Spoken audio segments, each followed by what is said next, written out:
Salut tout le monde et bienvenue sur What Catch et j'espère que vous allez bien, moi ça va, même si honnêtement on aura vécu pour ma part un WrestleMania 42 décevant, un pay-per-view qui manquait clairement de rythme et un main event, mais pardon, Cody Rhodes face à Randy Orton, je m'attendais à un super match, mais non, rien, franchement décevant.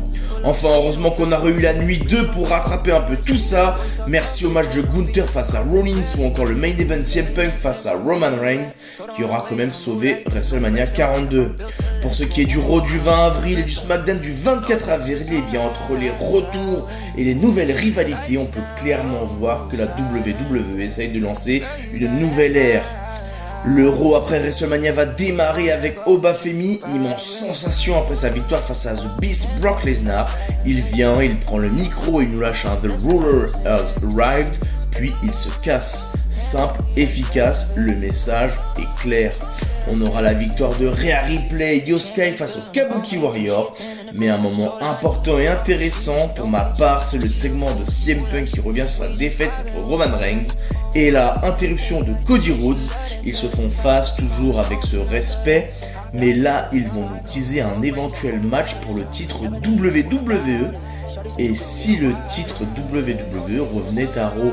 Car oui, ça ne se voit pas trop vu que maintenant les catcheurs et les catcheuses, ils vont un peu à droite à gauche. Mais actuellement, les deux titres majeurs sont à SmackDown, détenus par Roman Reigns et par Cody Rhodes. Et est-ce que CM Punk, lui, arriverait à ramener le titre à la maison? On aura également les débuts de Ethan Page dans le show rouge.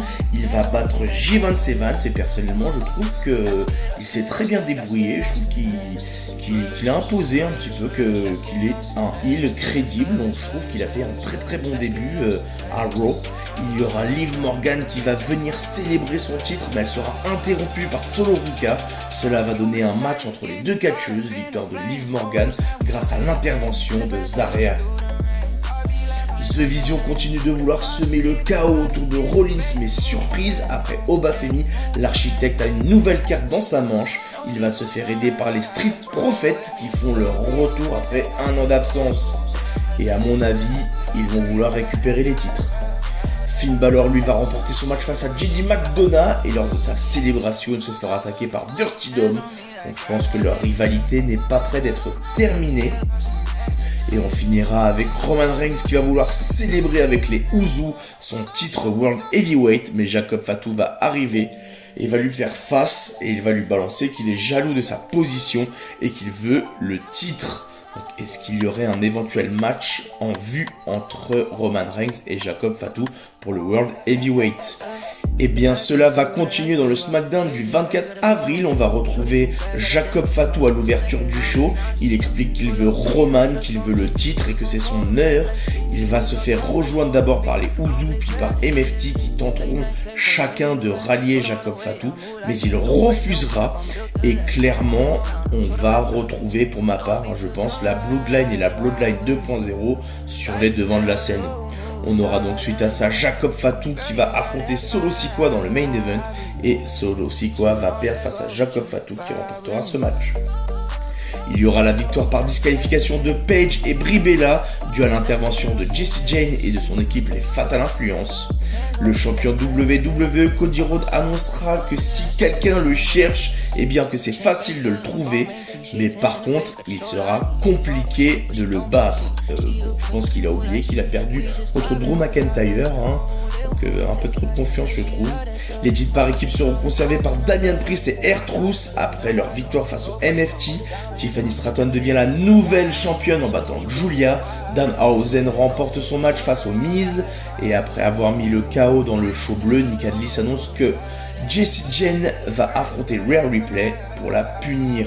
Ce sera donc une victoire de Rhea Ripley sur disqualification car la team Fatal Influence va intervenir pour sauver Jessie Jane d'un Riptide. On va passer à Sami Zayn qui relance sa rivalité face à Trix Williams en se déguisant en petit biscuit. Mais moi je voudrais savoir si on est d'accord ou pas. Je trouve que la story de Sami Zayn, c'est un peu un copier-coller. Je sais pas si vous vous rappelez, mais quand il a affronté Roman Reigns, eh bien il n'a pas remporté le titre majeur. On lui a donné un titre par équipe et après on lui a donné le titre intercontinental qu'il a perdu contre Braun Breaker. Et là, rebelote, Il perd face à Drew McIntyre l'opportunité de gagner un titre majeur. Et là, eh bien, on lui donne le titre des États-Unis. Donc bon, j'ai l'impression que Sami Zayn est un peu l'exception, pardon. Car tous ceux qui ont été champions de NXT ou ont eu un gros niveau à NXT, ils ont au moins touché le titre majeur une fois. Donc je pense qu'à mon avis, le fils de Sami Zayn va devoir prendre son mal en patience parce que son père, il est pas prêt à gagner un titre majeur tout de suite. Pour ma part, on aurait eu un très bon SmackDown. On aurait eu un Raw un peu plus timide, mais la route vers Backlash risque d'être explosif. Dites-moi en commentaire ce que vous en avez pensé, quel show vous avez préféré cette semaine, et si vous aussi vous avez trouvé que WrestleMania 42 était moyen ou non, si vous avez aimé. En attendant, je vous dis à ciao ciao pour le prochain récap de Raw et SmackDown.